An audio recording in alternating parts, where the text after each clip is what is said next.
Hey everyone, it's Norm, and I want to welcome you all to the very first Owl Talk. Before we get into the introduction, I just want to say that this recording is a little rough around the edges, but the content is so good that I think it's still very much worth the effort to get this out.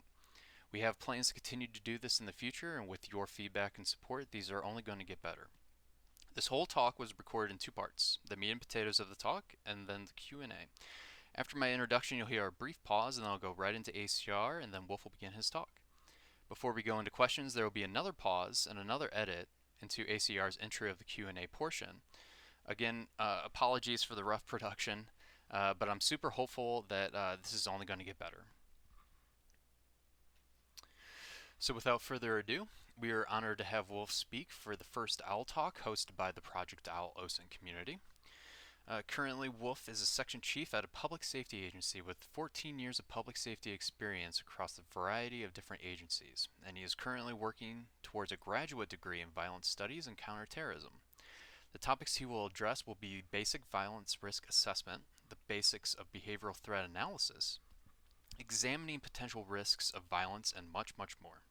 With that, let's get this started. A big shout out to the Project Owl community. Without you, we really wouldn't be doing this. ACR and Wolf for graciously giving us their time, and as well as people who asked the questions. All right, I hope you guys enjoy the talk. This is Wolf. He's one of our OSINT fellows, a long-standing member of the community, and probably one of my personal favorite people here, but I don't pick favorites. So just a heads up before we start, this is going to be a talk about violence. If you have any triggers that happen with violence in a whole, please be aware that you may encounter something. If anything gets to you in a way that you feel uncomfortable, please take the moment to just step away from the computer, take 5, and come back. And if you can't bear through it, we have no problem with you dipping out. I just wanted to make sure that that's aware on the front end. So I have gone ahead and done my introduction. I'll turn it over to Wolf, and he's going to run the show. I will ask that if you have a question, please post it in the discussion and questions chat. And then when we move to the Q&A section, just raise your hand. All right. Thank you. I really appreciate everybody being here. It's kind of exciting for the first time going through and presenting these talks, and I am very honored to be first one really talking about this. And I think it's fitting that the first Owl Talk we are doing is on this concept of violence. It may seem to be a little bit of an odd topic for OSINT, but it's a really, what I think, critical topic, and one that perhaps is not understood as well as it really should be to help further the work that we're doing. So violence, this is a core theme in humanity across history. Shapes nations, defines generations, forms legacies. In the open source intelligence community, much of what we track, analyze, or discuss is essentially centered on violence. Whether it's tracking political violence in Africa, discussing religious violence in the Middle East, following violent attacks in the Americas, or geolocating military assets in the Caucasus Mountains, the events of violence permeate every layer of the work that we do. And I find that it is easy to become detached from behind the screen, studying the mechanics and technical aspects of what unfolds for us. But we really need to be reminded that there is a human component to all of this.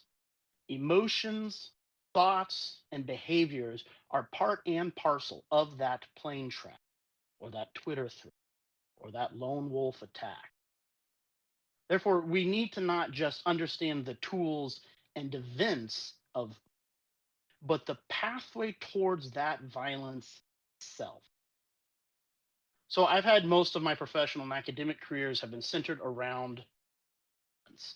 I've held a number of positions in a variety of roles that all have to do with the prevention, treatment, administration of violence. In my undergrad, I studied economics and history, focusing on military history and the history of extremism. And during economics classes, I became interested in behavioral economics, which started to lead me down this question of how do people get on these pathways in their lives? Over the past 14 years, I've spent time as a police student intern, Army medic, DoD security contractor, volunteer firefighter, emergency manager, health and safety specialist, mental health law enforcement officer, and family violence. I treated violence as an Army medic and as a civilian EMS command medic. I experienced violence and numerous injuries that came from it during brutal detainment fights with individuals under the influence of meth and synthetic drugs.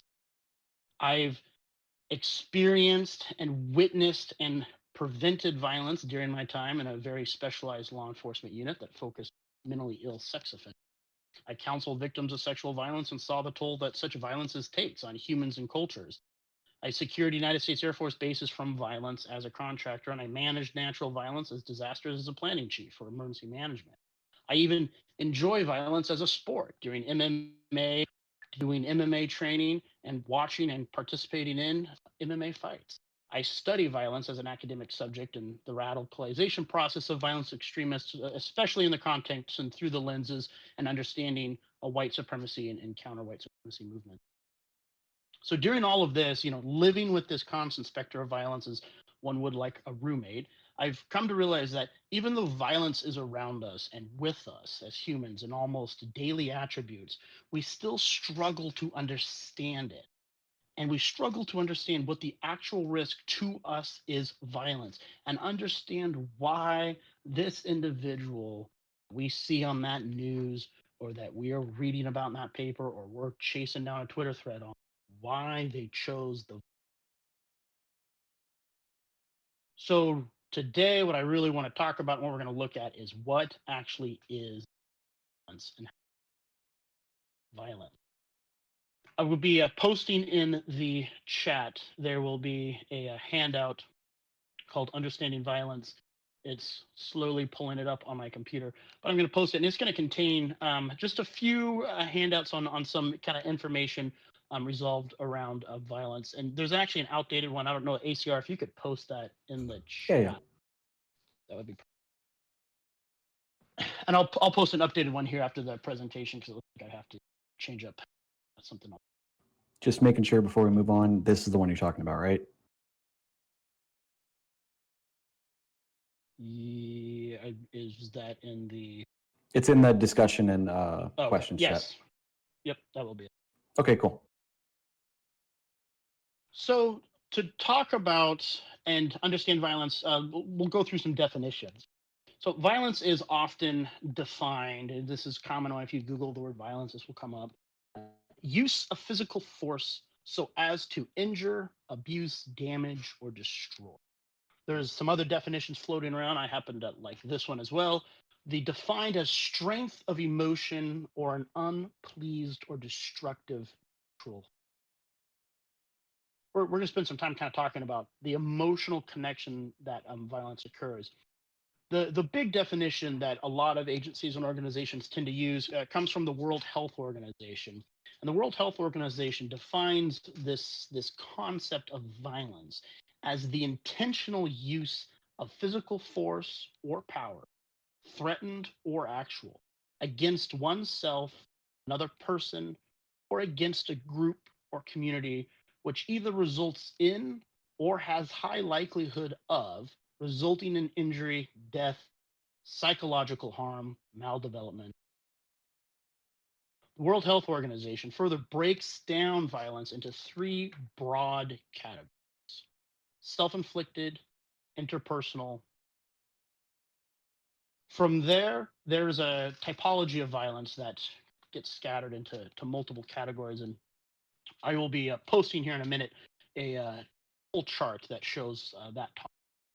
But for our real intents and purposes, what we're really wanting to look at and what we focus a lot on as a community is that idea of interpersonal violence, especially when we talk about what is referred to as community violence, such as an acquaintance of a community or a stranger to a community that goes forth and perpetuates violence against that community, or collective violence. And this is really when we get into social violence, political violence, economics violence, exchanges between factions or states of.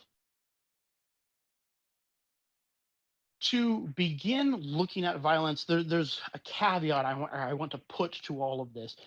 The word violence and this idea of violence, it begins to bring about a negative connotation, and violence, tends to be viewed as this negative thing. And it's important to keep in mind that violence is a tool that humans use as a form of aggression to advance their idea. And sometimes you have to use violence as a tool. Sometimes a country has to use violence to stop genocide happening from or to a community. Sometimes an individual has to use violence to stop another individual who may be in the middle of perpetuating a mass community violence, such as we see in mass attacks where security forces have to shoot and stop attacker. So there's elements out there where violence in of itself is used as a tool. And what this can become is a discussion based around the morality and ethics of when and why and where and how it becomes appropriate to use that violence as a. So it's even though we are looking at this concept of violence, and we're going to talk about tools in assessing violence, it's important to acknowledge that there is a very large underpinning ethical and morality based discussion that also needs to happen at the same time. This is not something that can really just be in a vacuum, but there is a very appropriate amount of consideration that can go into that. We're not going to spend a whole lot of time talking about that. This is not really an ethics class. That's not my academic background. Is going and doing the long ethical doctorate programs and all that kind of stuff. But that is really important work that is being done in the field. There's a lot of really great research that's done into that and discussions about that. Networking further with religious and ethnic and indigenous communities and on how all of that looks. And so it's important to just acknowledge that before we move on. But when we talk about the violence and this interpersonal and this collective uh, types of settings of violence, and what we usually watch and track, whether it's in our North America channel or talking about rocket attacks or whatever is going on, we have to start with this concept of volatility, because that is really a driving uh, a driving factor to violence being chosen to be used as a tool by an individual or by a collective. So this concept of volatility, what I like to use when I am teaching these kind of classes, and I'm teaching people about escalation tactics, I'm teaching them about how to understand the concepts of threats to individuals, is I use a lot of what comes from an individual called Dr. John Azar Dickens.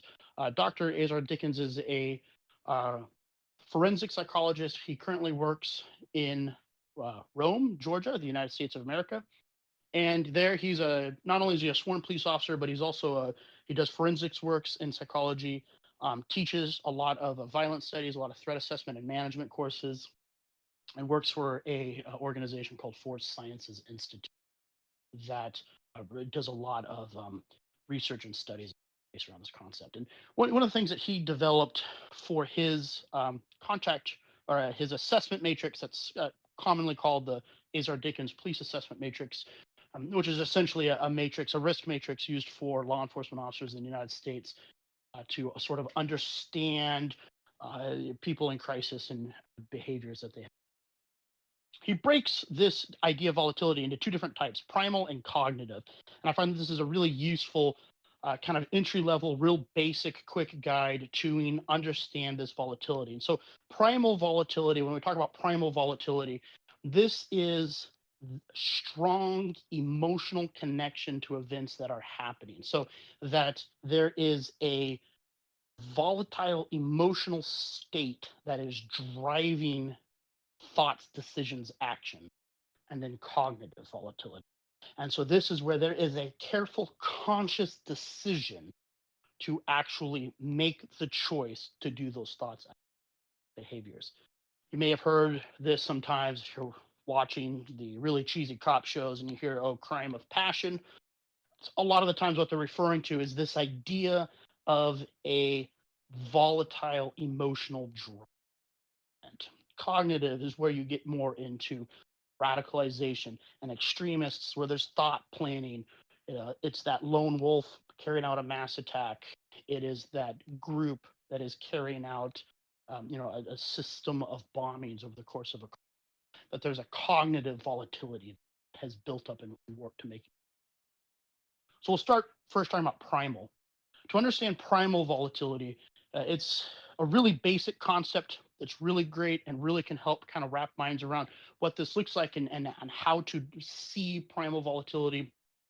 Is this idea that comes from, it can be referred to as Beck's triad. You may have heard of it as the cognitive loop. You may have heard of it as the cognitive triangle. But it's the idea that thoughts, emotions, behaviors are looped together. So think of the word thoughts, and then it is in a circle with behaviors or emotions up next, behaviors afterwards, feeding into thoughts. Thoughts, how we feel or what we think, feeds into how we feel, emotions, and emotions feeds into how we behave. How we behave feeds into what we think. This cognitive loop is where you begin to see these primal volatility. As humans, we all have this internal controls, is what we usually kind of call it in the field, these internal controls that are keeping us from acting out on impulse, acting out on whatever you want to call it, base or instinct. And that's usually defined how you grew up, your religion, your morality base, things you were taught as a kid, your socioeconomic status, all these kind of things. They contribute to your internal controls. There's been a lot of studies and a lot of research on it for the scope of this talk. So we won't get too far into it. But if you're interested in this concept of how internal controls develop in somebody, there's a really great study called Adverse Childhood Experiences. I really recommend everybody take a look at it. And it talks about how, what you experience and how you were raised and what your childhood life was like, really begins to sort of develop your worldviews, but also develops how you handle and control emotion. So when we talk about these internal controls are what keeps that sort of cognitive loop in check. So a way to help understand this is if you are driving, right, and let's say you're one of y'all that live in these big ass cities where traffic is insane, it takes you 19 hours to go to work, and you have 10,000 cars to fight between you and the next turnoff, and you go to take that exit, and some, jackass in the big souped up truck with the Confederate flag flying out the back cuts you off, and you miss your exit, you've got to go another 10 miles down the highway, right? You probably at some point have experienced something like that and have a thought that whatever your favorite word is for a fellow human being that you dislike, I am going to kick his ass. I'm going to run him off the road. I'm going to slam into his car, right? You have some sort of thought like that, but there is an internal control that prevents you from acting out on that thought. So that's what we're talking about when we say internal controls. That whether that be your base morality, your value systems, whatever it is, but there is a control that keeps that leash on that volatility. So when we get into primal volatility, what's happening there is that cognitive loops, the thoughts, emotions, behaviors are feeding into each other. And there's something that they call emotional arousal that is rising up, and it begins to break those internal controls. And that's where you then become volatile. That those controls may have been weakened, could be by substance abuse, it could be by alcohol, right? It could be by your relationships and how you handle relationships. It could be by a personality disorder. It could be by a severe mental illness that inhibits your abilities to control and makes you more emotionally reactive. There's a whole variety of reasons, but that's where that primal comes through. You were not planning to do that act. You did not wake up that day, decide, I'm going to do X. But events happen, stressors happen, factors happened. There's an increased risk factors. There is a snap, and primal volatility occurs. The thoughts, emotions, behaviors leads into this loop to where eventually there becomes a reaction. I'm going to use violence as an. You can see these sometimes in attacks where you have people that get extremely passionate, enraged, and suddenly, there's fights or there's a stabbing. Some sort of event kind of happens where this violence happens. There's a concept in threat management that is called the Howlers. And so this idea in the Howlers is these are people who are very emotional, very loud. They make a lot of noise. They're easy to see, and it's like trying to intimidate, is trying to drive. They're seeking kind of this confrontation engagement because of this strong emotional pull that they have.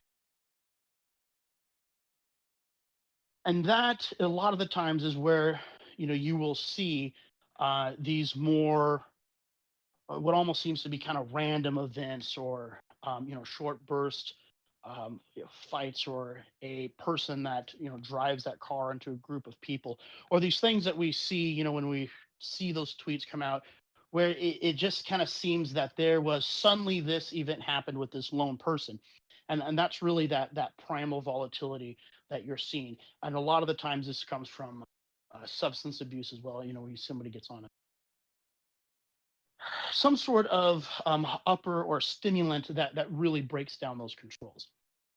Now, the other side of that is what we talk about as cognitive. And so cognitive really gets into that those internal controls are broken by willful thought processes.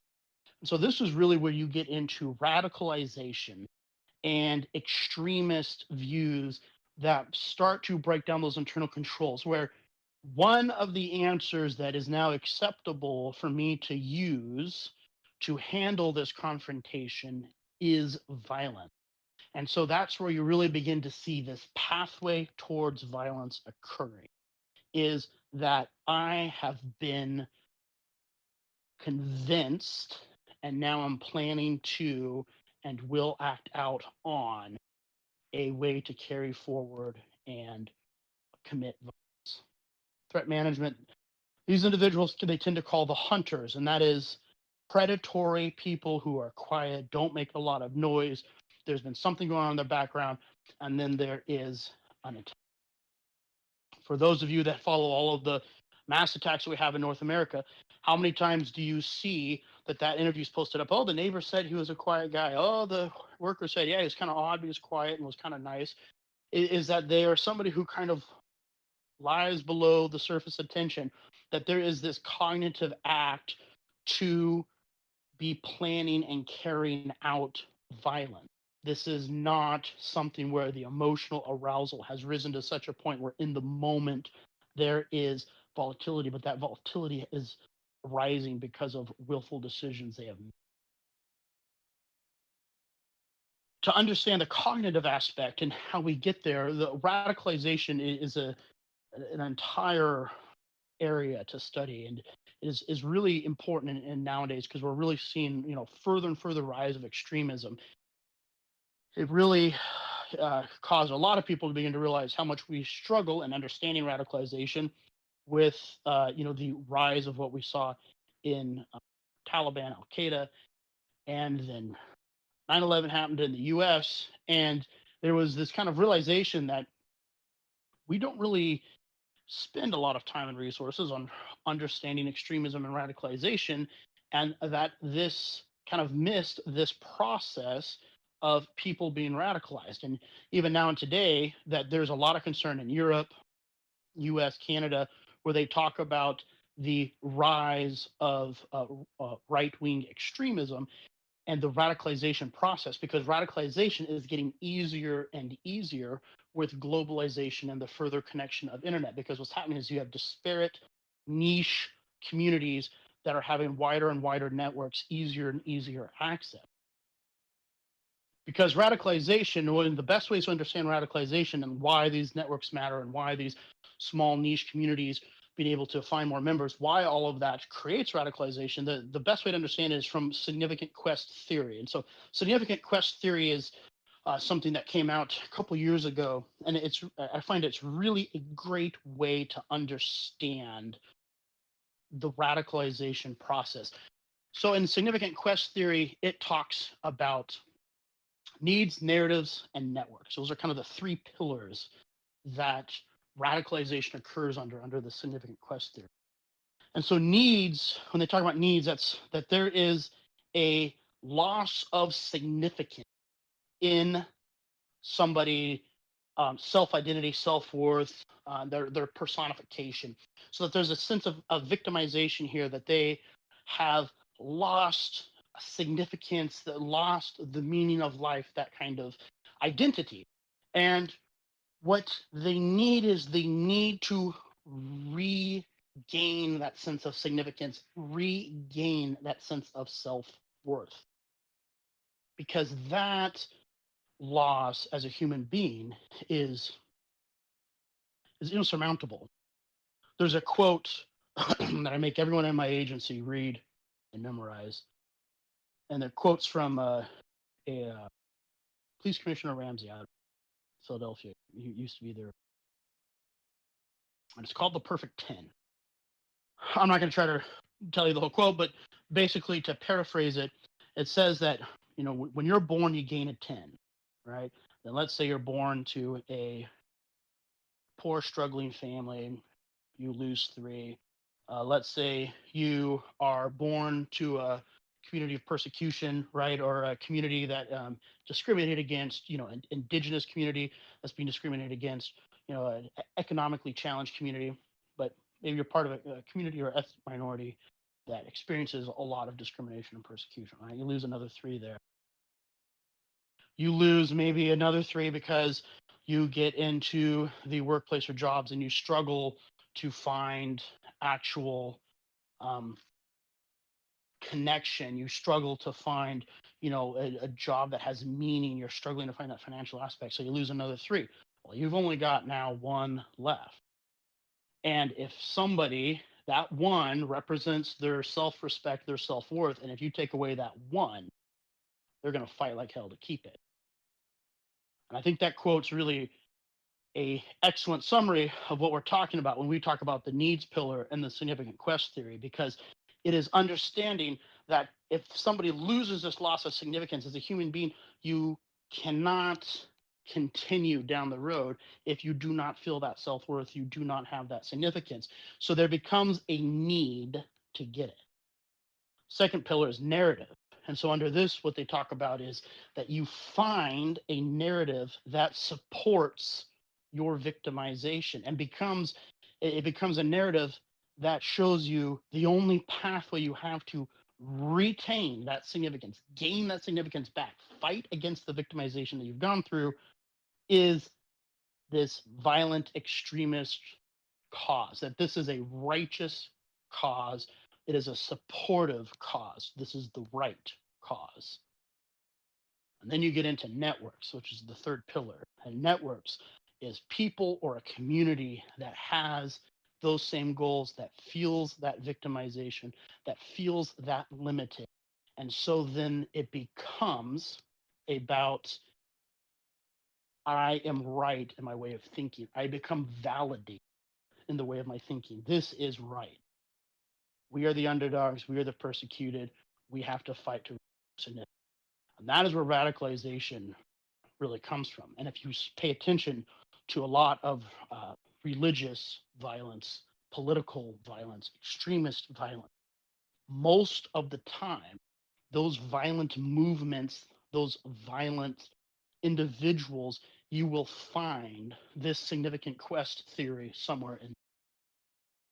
You will find that there was some sort of event or life that caused this loss of significance, that they stumbled upon this narrative that signified that this was the righteous way, that violence was a tool they needed to use to the aggression, and that they found a network of people to further their results.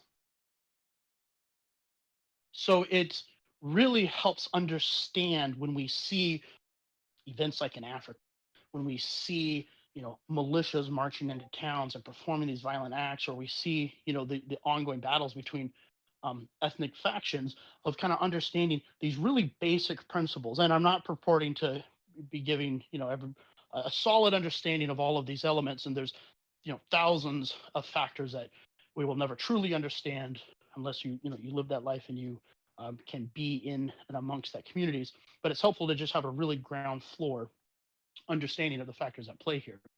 And so in radicalization, when we look at, is somebody being radicalized? That's what we're looking for. We're looking to try to see, where did that loss of significance come from? Where did they lose that perfect 10, right? How do they gain onto that narrative? A great way, if you are in or have been following what's been happening in the United States, a great thing that is now kind of, everybody's aware of it now, where you can see this happen, is in the Q movement, QAnon movement. Q movement is an excellent example of significant quest theory, because you had people that identified that they were losing their significance, that traditionally these are white, straight, heritable males that feel that they're being replaced, that feel that they are losing their significance as the dominant force, and that they are struggling to connect because the world is looking different around them. Their kind of placement as being on a dominating force is being withdrawn. They're feeling that these other individuals are taking on their significance. And so there's a perceived loss of significance. Remember, the loss of significance does not have to be legitimate or not. All that matters is, does that person perceive a loss of significance? And so what we saw is, a lot of them saw this loss of significance, and then the Q movement started, and that provided a narrative that this was a conspiracy, that they weren't racially biased, that they weren't controlling the world, all these other elements, that Q was providing them a narrative that showed that, yes, they were the victims of this bigger agenda, that they were being attacked. And so then you had the networks that arouse out of those Q movements. And that's why you could see, even there's such a passionate, desperate attempt to hold on to that ideology, to hold on to that movement, because that movement was their self. And is why, even to this day, you still have members of the Q movement talking about how Q was right, and here's the next projections, because to say this movement was wrong or we made a mistake was to question the very essence of their self-worth. And that's important to understand with radicalization, because trying to de-radicalize somebody, if you get into the world of counter-radicalization, it is extremely difficult, because you essentially have to then look at and break down that person's self-identity. It's actually very similar to when I used to manage, track, hunt, and detain sex offenders, because a lot of the individuals we dealt with, and I specialized in child sex offenders, it was impossible to go in and make them better, in the sense of, oh, I see the errors of my ways, I will no longer do this. There's been tons and tons of research. I'm, just very quickly summarizing a lot of really important concepts out there. I encourage you to research it further if you have interests. But with the sex offenders that we used to deal with and spend a lot of time interviewing and talking with, they could not be that it was tied into their self-worth, tied into their identity, and the very fabric of who are. The few that were able to be successful had to completely break down the very core element of who they were to get out of that. So most of them did not have that internal controls like we talked about. So we had to build external controls, where your U.S. Marshals and task forces and all other elements come into play on monitoring, tracking, and then the moment they stepped out of line, you had to go in and get them, because the internal controls did not exist. They had such a kind of a radicalized thought process that you could not train that out. You could not build that out, or build their own internal controls, and so you had to put external controls in. A lot of the times you can see this in radicalization process too. It's very difficult to get somebody out of a radicalized movement, because it's so tight in itself. So with all that being said, how do you address any of this? So the way we address a lot of this is through what I specialize in, what my career has become, threat assessment and management, as a counter-violence tactic, as a way to prevent these things from happening. So essentially with threat assessment and management, using OSINT, we actually do a lot of OSINT in my line of work, and protective intelligence, but more focused on OSINT centered around people, individuals, community topics, chatter on social media, that kind of stuff. because what we're looking for is we are looking for the actual concepts of these risk factors that are starting to form. So in the handout that was posted, you will see that I have listed in there the violence risk assessment factors on page 2. And I'll get an up. Has some other for people. So what we're looking for in threat assessment and management, what we're looking for in what's called protective intelligence, which is essentially using OSINT, some other things out there to look at protecting individuals, communities from violence. You're looking for these risk factors because we're trying to find before they become radicalized or before they get to that cognitive loop that causes them to become primal volatility, that there's an intervention that can occur, that we can grab that individual and do other things with that individual before they get past that primal volatility standpoint, begin using violence as an aggression, or before they get to that cognitive radicalized process to where they are now planning to carry an attack and you now have actual like terroristic events and actions that are being planned, where intervention now legal act. So this is a great little risk assessment matrix. This is not, I'm just throwing up kind of a real brief example of a risk assessment matrix if you have never seen one before. This is a violence risk assessment factors on the one side. This comes from a lot of different books and literatures out there talking about escalating risk factors. But what I want to point out is that if you're looking at these escalating risk factors, notice that a lot of them have to do with trying to identify what are the patterns, what are the risks that may be emerging with this individual, where those controls are being degraded, where there is starting to be a risk of primal volatility. So active substance abuse, particularly with alcohol, research shows that alcohol abuse really tends to drive this lowered inhibition towards violence. And so usually with alcohol patterns, that's a big risk factor for propensity of violence. Impulse control disorders are naturally already a risk factor in there, especially if they're untreated. Most of the time, if they're treated and they're taking medications, medication compliance, it's not really an issue. But what you're really looking for is that there's untreated impulse control issues there that have not been diagnosed, have not been untreated, that could lower that inhibitions and increase the propensity of violence as well. Social media, obviously, this was one thing that's really important to look at. Really looking at the wording, how they are choosing to word things, which groups are they in with, are they starting to use words that are showing that there is a perceived loss of significance? That's really things we hone in on when we start seeing people who post about this idea of perceived loss of significance, or starting to post about being victimized, or post about identifying themselves with other groups out there that have been victimized, that especially are linked towards violence. That's what we really want to pay attention to. Violence towards authority, because that usually shows that there's starting to be a breakdown of the internal controls.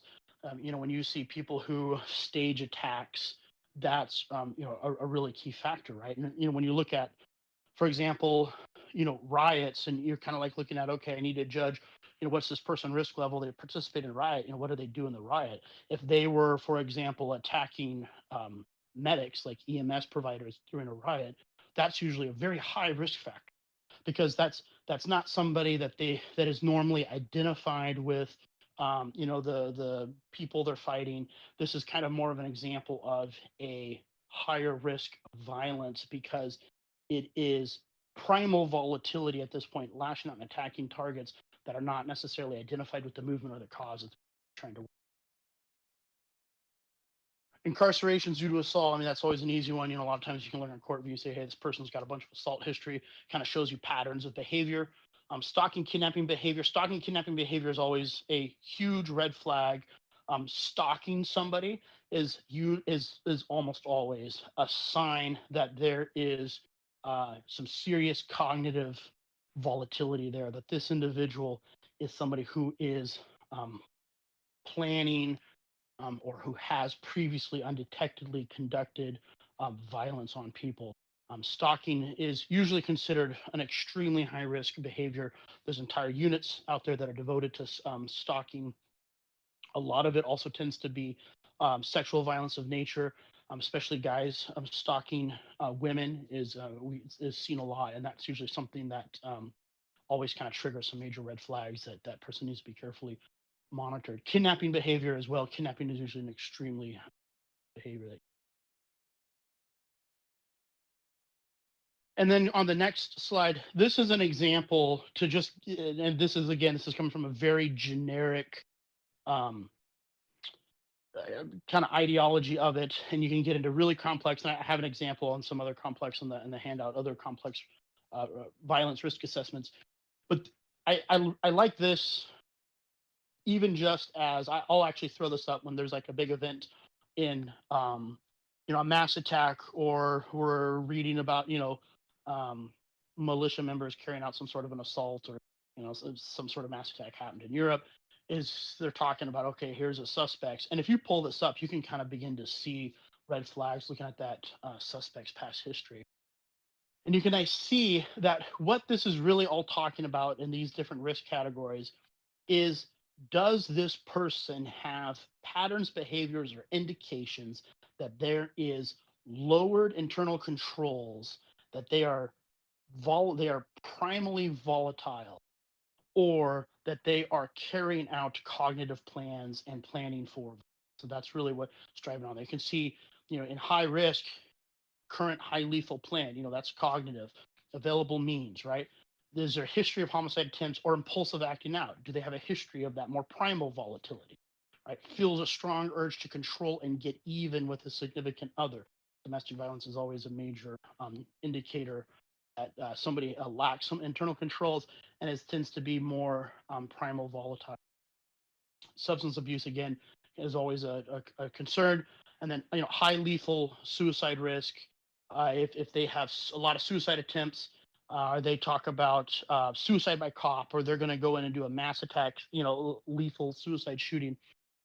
Those can be what's considered high lethal suicide risk, where somebody wants to go out and bring a lot of other people with them. So it's something to just kind of help keep in mind, that really what we're doing is, when we're looking at why did this person carry out violence, you're looking at what is the history of this individual, what is those patterns, what is the thoughts, emotions, behaviors that they have that can be seen in kind of an OSINT context. To have an example of what this threat assessment process looks like, threat assessment is a formal investigatory process that agencies, mostly in the Americas and in Europe. I haven't seen a whole lot of this spread to Africa or Southeast Asia areas, and I'm not sure what Central Asia, if they've really done anything with this, but it's mostly kind of Europe and the Americas right now. But it's this idea that you try to identify people prior to it, you begin doing inquiries on them, you assess their actual propensity of violence and the risk that they've posed, and then you put together a management plan, kind of like a case management plan prior to needing arrests or actions. The HCR 120 right there on the side just kind of gives you an idea of what a real formal, this is the short version, but a real formal violence risk assessment. So just to kind of summarize and wrap up some ideas on what we've got here, this concept of violence, this concept of how somebody chooses to commit that violence, how somebody becomes radicalized, what does extremism actually look like? Really looking for, what's the volatility of this person? Does this person move more towards that there is a primal volatility, that there is a struggling to control emotions that break down those barriers, that causes these emotional output that then chooses violence as an aggression? Or is this somebody that is cognitively moving down this pathway through radicalization? And really that significant quest theory, showing that loss of significance, the need to find significance to retain self-worth, finding the narratives that supports that need, and finding the network that supports that narrative, so you can kind of go together and further the goals of the group. That radicalization process is a lot of the times what you see when there's this cognitive volatility forward. And then as a kind of a way to counter all of this, the threat assessment and management, I'm really trying to identify those individuals who are beginning to go down that road, try to intervene beforehand, try to build up case management plans with them, seek mental assistance when they need mental health assistance. If there's socioeconomic factors that need to get put into play there, try to get them hooked up with more programs. A lot of times in counter extremism, it's talked about rerouting people who have that sort of the needs and narrative, to rerouting them to peaceful activism, to groups that they can connect with, networks that they can connect with that do not use violence to further their goal, where they can still feel significance, they can still begin to address some of those issues, the perceived loss, the victimization, through non-violent means, and performing that intervention. Counter extremism project's got a lot of really good stuff about that if you're interested in counter. And so if we kind of understand all of those things and just understand what violence is, and understand what you're looking at, when you're doing this work, I think it helps bring a little bit more context to the actual open source intelligence work that's being done, that you understand, why exactly we're geolocating those riots in Myanmar, and why are they happening? Why have people been shot and killed? That understanding that, I think, brings a little bit more relevance to the fantastic work that all of you have been doing, in this server. And I just encourage you to just kind of be thinking that there, ultimately, at the end of the day, there's a human component to all of this. We're not OSINTing robots yet, well, except Amy on her drones, but we're not OSINTing Skynet. That everything we are doing and involving with is got a human component. So we need to understand that human drive. We need to understand why a human would choose to commit that violence and cause that event. We're all now monitoring. So with that, I really appreciate everybody's time. That's kind of the information that I've got to share. I'll try to work on getting that updated handout here in a second into the group. But let's open it up for questions, ACR. All right. First and foremost, Wolf, wow. You have just absolutely crushed the bar on how these should go in the future. I think I can speak for everybody here that was probably the most information-packed, just amazing talk I've heard, and probably since I was in college. So well, I have the advantage of doing these kinds of teachings pretty often, so I can't really claim too much credit. Aw, don't shy yourself short, or don't sell yourself short. All right, so folks, we're going to move into the Q&A session now. I'm going to take a break for about 2 minutes to go get some water. Anybody else is more than encouraged to. If anybody has any questions that they're willing to ask by voice or through speaking, go ahead and use the raise your hand function. And then when I get back, I'll start going one by one and pulling people in so you can ask your question. And then I'll probably send you right back down to the audience after this. I've got a set of questions already prepared, but I want to make sure everybody has a couple minutes to get up, walk around. If you've been sitting for the whole 50 minutes that Wolf's been talking here, get your blood flowing a little bit. So we'll reconvene in about 2 to 5 minutes, and we'll go from there. Perfect. If you have any questions you don't want to ask with your own voice, you can definitely put them in the discussion and question section, and we'll go from there. Please feel free to use the raise hand function. I can pull you in so you can ask your question, and then throw you back into the audience. You don't have to ask a question. We would love to hear from everybody. I have a list of already predetermined questions, and after that, I could probably bullshit my own questions. We'll go from there.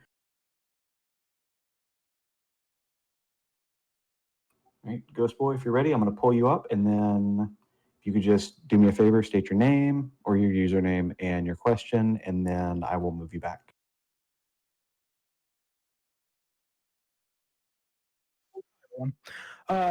My name is Jordan. Question is pretty simple. It's for you, Wolf. In your opinion, in the let's say past 5 years or so, have you seen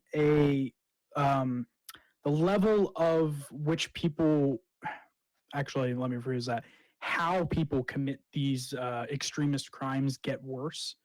Such as like what they are doing when they commit these acts of extremism or hate against other groups of people? Has it gotten more heinous? Yeah, that's a great question. I mean, that's that's something that is really looked at, kind of thoughtful in what we do, especially when you get into more counter extremism. Okay, what are the trends? What are we seeing? There's a couple of things that I'll try to kind of hit on a couple of the smaller points that I think you're really driving at.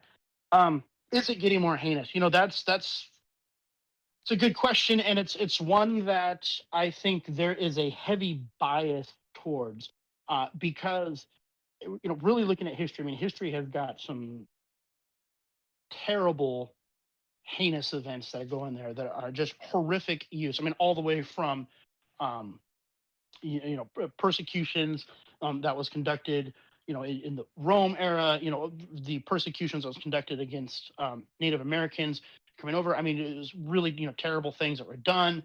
Some pretty creative torture methods that I don't think we've quite have seen replicated. So I think the extremism, is the extreme violence, has that increased? I think there could be an argument made that not really. I mean, at the core day, human beings are going to be crappy when they're doing this kind of stuff.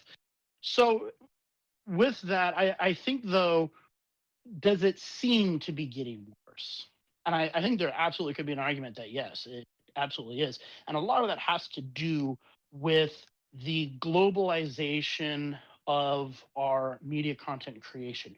If a guy right now goes off and chops the head off of another person somewhere in a country somewhere, and anybody's got a smartphone of any type, there's a good chance that's going to get recorded, posted on social media, and it goes viral.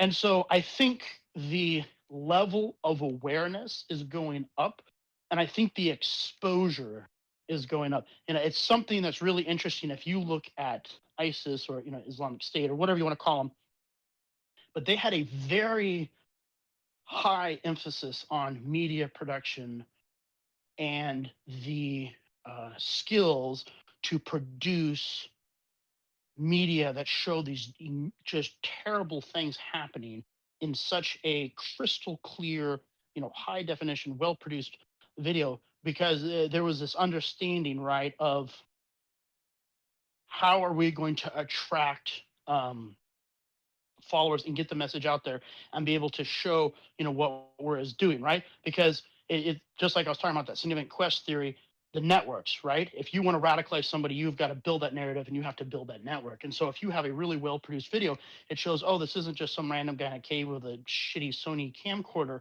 It's that there is a movement, an organization, a knowledge, skills behind this thing. How maybe this is the right thought. We see that too with a lot of the combat footage that's coming out in Syria, where there was some really pretty high fidelity recorded combat that we had not really seen before.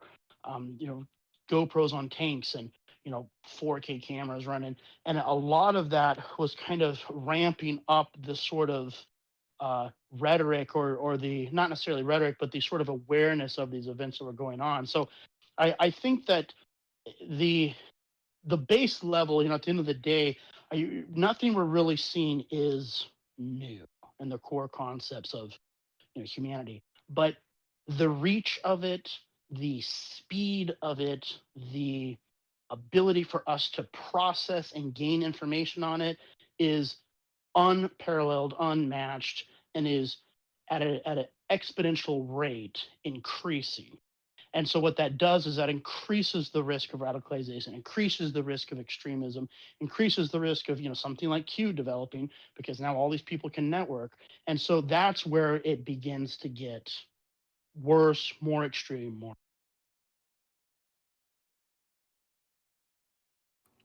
All right. Well, thank you, Jordan, Ghost Boy, for the question. Like I said, if anybody else has any other questions that they'd like to ask over the mic, please don't be shy. I promise none of us here bite. If not, I will ask your question for you. Just make sure you post in the discussion questions. Until then, Mr. Wolf, I have about 12 questions from our resident buddy PBR, who Sure. has a wonderful, wonderful mind. and has put together a very thoughtful list, and I've condensed some of it down. So his first question is how did you get into the field that you currently are in now? And I'm going to kind of add a couple more onto that with what would be the most memorable story you have from your career so far, if you're able to do so without absolutely doxing yourself? Yeah. So, the way I kind of fell into doing this, it was not really on purpose, honestly. Uh, Mostly, it was coming from, uh, you know, doing medicine as a civilian, doing medicine in the army. Getting more and more involved in that. Kind of got handed the reins to a civilian EMS agency, where we did a lot of drug use, sort of detainment, assisted law enforcement, and that. And we dealt a lot with psychiatric patients, and so it kind of began to raise this interest, which I've kind of always had in college, of behaviors and behavioral economics, of why is this happening, this experience with dealing with mental health patients, and just a lot of the extremely high levels of violence I was exposed to, doing those jobs, which then led me down this path of going into law enforcement, being involved in a drugs and alcohol unit for a minute, and then being recruited into a very specialized mental health unit. And then I specialize in that mental health unit in the child sex crimes, and began to deal with individuals who had psychosis and severe mental illness. And it really kind of began to study this understanding risk, because when you deal with sex offenders, you are essentially a risk manager. You're constantly looking at the risk that this person poses to the community. What's the levels of risk, right? What is the moment that they start recidivizing towards a possible sexual crime? What stages are they in? Have they committed a sexual crime? Do we need to detain them now? Are they post conviction status and they're out? We need to monitor them. So there's kind of like all these elements to really understanding and assessing this sort of risk levels. Um, the threat, and that's essentially what we're doing, is looking at threat. That really kind of began to get me interested on, hey, is there a way to do this just beyond sex offenders? Because this works in the sense of, we're devoting a lot of resources to keeping an eye on people who potentially do damage or have done damage or in the middle of doing damage, and able to assess what's the actuality of that, and do we need to intervene. That's kind of what I then stumbled into, threat assessment and management, on building this out, as a unit, as a program, and getting more involved in that throughout the Pacific Northwest, on looking at threat assessment and management. So it was kind of this interesting pathway from, where I started, uh, economics and history, and got into the military, and got into medicine, began to do some contracting work, kind of did physical security planning. That was kind of interesting, but sort of boring. Stayed in this medicine for a while, and then drifted through law enforcement, and while always just kind of keep on this tack towards mental health and risk, and then beginning to apply all of those principles from basically everything I've done into threat assessment and management. Whether from assessing security of a building, you're still looking at vulnerability assessments, to assessing a individual, you're looking at the vulnerabilities that that individual has. What are the hooks that somebody can limp into that person to radicalize, bring them into extremism? And so just kind of bringing a lot of those concepts from these other fields into threat assessment and management, which is already a very multidisciplinary field, it kind of really helped propel the career at a pretty quick pace to what I'm doing now. For stories, though, story I always like to trot out, the best war story I've got of an example of what primal volatility looks like with substances. It was during the spice epidemic, and we were dealing with kind of a not quite a riot. I don't know what you would call it, but anyways, we were dealing with these groups of people in an undisclosed location in the old Pacific Northwest, and I had a riot shield on. Came across this old, or a riot helmet with a visor. I came across this sweet old lady, sweet old Asian lady that was like probably 80 years old, and she was fighting with these people. So kind of walking up to her, and she reaches behind her, like concentrates for a second. I realize she just shat into her hand, pulls the shit out from behind her, puts it in her mouth, chews it for a moment, and then spat it all along my riot helmet visor. And I just remember looking at this ancient woman who was whacked out of her mind on fucking spice, we found out, who had just spit literal shit onto my face visor. And I just remember being so glad that I lowered that visor before I approached that one. It's probably the best story. Wow. I think that that's probably the best response I could think of, is just wow. I have in all my years never heard of a story like that. That's insane. It's fun times, you know. It's spice is a hell of a drug. Don't do spice, kids. It's what I always like to say, because otherwise you're gonna be eating poop. All right, moving on to the next question that I've got. This one's going to kind of be a block of questions because it seems like everybody's interested in the career aspect of it. So we'll circle back on that. I wanted to pick this out because this one stood out the most to me. So, using any of the open source intelligence that you use in your day-to-day job, do you think the quote bad guys are also using the same methods if they are doing it criminally to get away with whatever they're doing and avoid having you come in and proverbially kick the door down and take them off to jail? Yeah, I mean, absolutely. That's without a doubt. I mean, it's one of the things why, you know, this is not, when we talk about protective intelligence, or we talk about, oh, I'm going to go, you know, follow extremist telegrams. That's not something I really would ever recommend to anybody sitting in the server as something to just get into, without really understanding what you're doing, because there is absolutely, essentially counterintelligence measures being employed by some of these individuals, especially some of the more organized radical. That there is always a sort of ongoing um, attempt to look at who's got proxy accounts.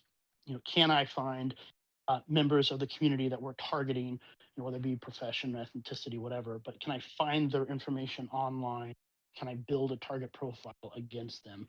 You know, having just completely open social media profiles that are not locked down, that has your real name, that has geolocational information in it, all of those things puts you absolutely at a target. And there are elements that do that. I mean, one of the common things that I do in my work is protect agency members who are being targeted by organized groups. And we are run into that, sadly, fairly often, where there are attempts to identify family members, friends, you know, places that they visit, based off of OSINT, based off of social media, based off satellite imaging and geotags, photos, all of that kind of stuff. It is absolutely happening, and it's one of the things that, you know, just as much as we may be taking a look at satellite imaging, we may be taking a look at that open Facebook profile. Just understand that the same is being done to us, and so having a really good locked down approach is kind of crucial. You know, which is one of the things why, you know, we have people on the server that do cybersecurity, and I'm not even close to cybersecurity expert at all. I'm lucky if I can plug a USB in port. Okay, cybersecurity is definitely a rapidly growing field, and it's beyond just the element of, you know, locking down servers and protecting from threats, but also this kind of idea of, well, what's that personal identifiable information out there? You know, how secure do you have your ability to be OSINTed against?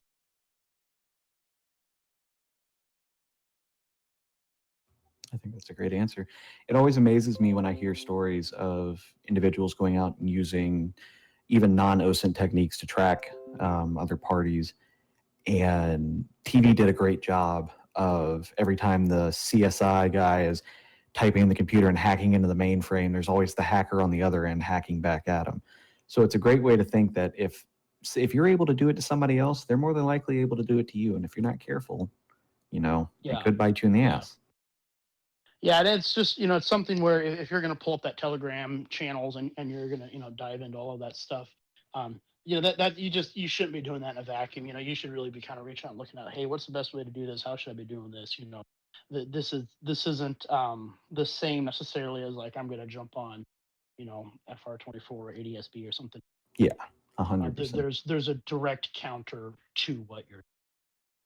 Of course. And I do want to real quick plug that should anybody get the idea that joining any Telegram using their own cell phone number, bad idea. Don't do it. We do not want to get into the habit of having users getting openly doxxed by extremist groups that use Telegram. So please don't take that very seriously. Your personal information matters. Absolutely. So there was one question by Midwest who states that if federal legislation were to be put in place to help combat radicalism and extremism and bolster the ability for states themselves to do it, what are some critical points that you think should be or should include for both subject matters? Oh, that's a great question, and what I would expect from Midwest. That it's an interesting question because I think this is actually something that there is a lot of eyes at this, and of course we're looking at this through the lens of the United States. We're talking about this from the federal perspective of the United States, but there's a lot of questions right now in the U.S. on that very the very topic because of the January 6th insurrection that occurred and sort of that extremist movement that allowed it to build and the failure that intelligence had because even Capitol Police is a very large threat assessment and management section, and there was a pretty significant failure to really develop the appropriate threat profiles for the event. And so how did that happen? And so I think legislations, I would keep an eye for. I think most likely what's going to happen is you're going to see a lot of increased funding to Department of Homeland Security. We don't really do threat assessment a whole lot at the federal level. The United States Secret Service National Threat Assessment Center is probably the premier agency that does this, and INTAC has put out a lot of really great publications. I really encourage you. They've been really focusing on school safety and school mass attacks because it's kind of been really in everybody's mind's eye in the U.S. But I think that you're going to see kind of more discussions on targeted violence, which is a newer word that's being used a lot, and it's really this cognitive volatility, this violent actions that are being specifically targeted because of political ideology or religious ideology. And that is something that I think we're going to see, like the Office of Targeted Violence and Terrorism Prevention. We're going to see that getting expanded. I would love to see legislation come out that really targets funding that at a state level. States all have fusion centers, which are like criminal intelligence centers, basically work to kind of combine all sources intelligence at a sort of a criminal law enforcement intelligence level. And I think something like that needing to get funded for each 50 states to really allow a center for counter extremism, counter violence, targeted violence work and prevention, a sort of state level threat assessment and management that's being funded directly by the feds would go a long ways to begin to address this because it's really going to be building communities and stakeholders, especially when you deal with threat assessment and management, you have to build bridges and liaisons with them. You need those people on your threat assessment teams that are coming from the communities that are your community leaders. You need your pastors, you need your imams, you need your rabbis are sitting on those teams. You need your mental health clinicians, you need your school psychiatrists, you need all these people that really are involved in it, because the goal is not to just have the door kicked in and get dragged off by the goon squad.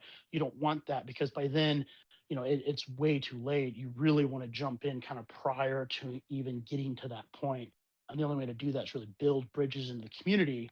The only way to do that is you got to have this sort of ideas and programs and subject matter experts at a local, regional, state level for that to really occur. And I think that's only going to really happen if there is sort of a national push to fund this, to make this a priority, and to really address the kind of the epidemic of violence with real counter violence programs and counter extremism programs. Wow, that's a wonderful response. I appreciate it. That's a great question. I think one of my favorite things about a federal legislation coming down is definitely the funding aspect. I think that most departments are definitely underfunded when it comes to a violent and threat assessment level. And I feel like that would help with an earlier intervention on violent offenders, thus leading to, more rehabilitation instead of incarceration, which I'm always a huge Yeah. fan of. Yeah. Well, and it's really, it's sort of this is kind of sort of a symptom of one of the big problems that America has, where it's we don't want to spend money to prevent a problem from happening. We want to throw a ton of resources and money at a problem that's already occurred. And so that, what that creates is what you're talking about, right? It creates huge incarceration problems. That creates a lot of the struggles we see today with policing and all of this jazz. When there's a big thing that's sort of been left out in this kind of national conversation, time reform and incarceration and all that stuff, on that this idea of assessing for it, finding those problems, and then mitigating and managing those problems kind of before they happen goes such a long ways to making those conversations about reforms incarceration kind of moot, because we've nixed it before it really happens. Yep. I think that hitting it outright and out front would help a lot of our societal issues because we wouldn't be perpetuating the violent cycle. And I think that that's something that we should definitely be looking more into. So I want to segue into one more question, and then I think we're going to call it for the evening, if that's all right with you. I don't see anybody else in the audience really raising hands, and we're getting up to almost an hour and a half. Oop, I think somebody joined. Tasca, did you have a question? I did indeed. Hello. Hello. First of all, let me join the other people who thank you for this talk, and thank you very much. It's a very interesting topic, and you're doing a very good job in bringing it across. Thank you. I only have a short question, and it is since you have obviously put great thought into the psychology behind these movements and the reasons why people do the stuff they do. Whether you've ever heard of the phenomenon of the standalone complex. And you're talking in the terms of isolation and kind of lone wolf ideology of somebody being alone and victimized? It's more about the phenomenon that after an event, people, it's like a copycat, but a copycat of a group, that people who have no connection to each other certainly suddenly start to act towards a common goal. Yeah. After an event inspired by this event. Yeah, that's actually a really interesting. I mean, then there's a whole line of work that's kind of done on that, but that's a really interesting phenomenon and behavior that you're talking about, because it really goes back to that idea of the narrative and the network, and it becomes this sort of there's a ghost network that this person went off and did it. They're going through the same thing that I'm going through. They chose to act out this way. This justifies my behavior. I can join them and we will do this together. Yeah, even though there's zero connection whatsoever between them. I mean, it's like we see, even to this day, there's still sort of an idolization of the Columbine killers in America from some youth, because they identify them and say, hey, we're bonded together, we're networked together with them, even though they don't know each other, and that we will have this shared experience. Yeah, okay, thank you very much, and I'll leave the quorum open to the next questions. All right, Tasca, I appreciate it. So that's actually going to be where we have to go ahead and call it for the night. I believe our poor recorder, who has so graciously volunteered, Norm, is throwing up the "we need to be quiet" signal. So, Wulf, I'll ask you just one last time. There were some questions that I was not able to get to. If you feel so inclined, if you wanted to respond to those individually in the discussion and questions room, those will be there.